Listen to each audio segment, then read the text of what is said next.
We're here at the home of Ernie and Genevieve Ferris in Alva, Oklahoma. And Genevieve, I just love your backyard here. It's got so much around it, and you've got some interesting old features here. Can you tell us a little bit about the house, first of all?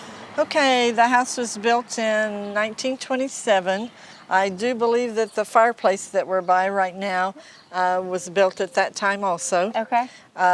We have certainly enjoyed it. We make it one of the focal points with our garden, and takes a lot of work, but it's fun. Yeah, you've got a lot of neat little details that are in your garden, and a lot of it, as we were walking through, kind of they have stories attached to them all. Can you tell us a little bit about some of the projects and features you've added? Okay, I have a Mexican thornless lime that does produce limes. I have a Meyer lemon that does have lemons on it at this time. All of the ground cover in this bed came from my mother's house.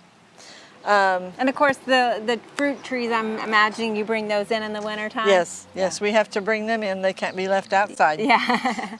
And they do bloom a lot in the wintertime. It makes you think, oh boy, we're going to have lots when it's fruit time. And those glass features here, your husband built these? Yes, my husband made those. We're crafting people, so we have sold a lot of glass flowers. Oh, very nice. Well, I see a lot of different projects that you guys have worked on together, and you kind of recycled some things. Yes, yes, and in the area out here, all of the ground cover in there came from one of my garden friends that we belong to the same garden club. Yeah. That's kind of my little fairy area out there. I do have an old bicycle in there that has an asparagus fern in it. And of course you've got a mixed shade and sun lawn like so many people do, and so you're working on overseeding that with some fescue right now, it looks like. Yes, and I was so hoping that it would be up further than what it is right now, but you never know what's going to happen in a garden. That's all right.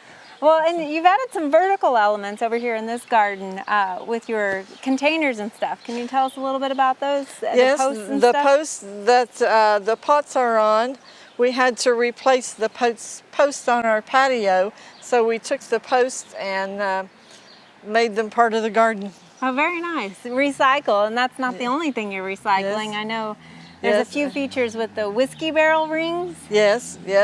We had whiskey barrels on our patio that eventually broke down. So Ernie took the rings and painted them and put various things in them. We have a chime, and we have flowers, and we have a bird feeder in part of them. And you guys like your birds, correct? Oh, yes. We have orioles that start coming at the first of spring, and we have as many as 4 or 5 at a time at our oriole feeders. Right. And it's been a hard year for a gardener. We've got a late freeze. We've had really hot temperatures since. Of course, out here you've experienced some drier conditions until recently with some rains. But well, there's one tree here that just kind of creates a nice shady spot when it gets really hot out here. And we were looking at it, and it's a red mulberry, which is kind of a unique mulberry because it has a really fuzzy underneath side of the leaf. Yes, we have lived here 18 years, and we have been asked numerous times what kind of trees those were, and we had no idea until we found out that they were a red mulberry.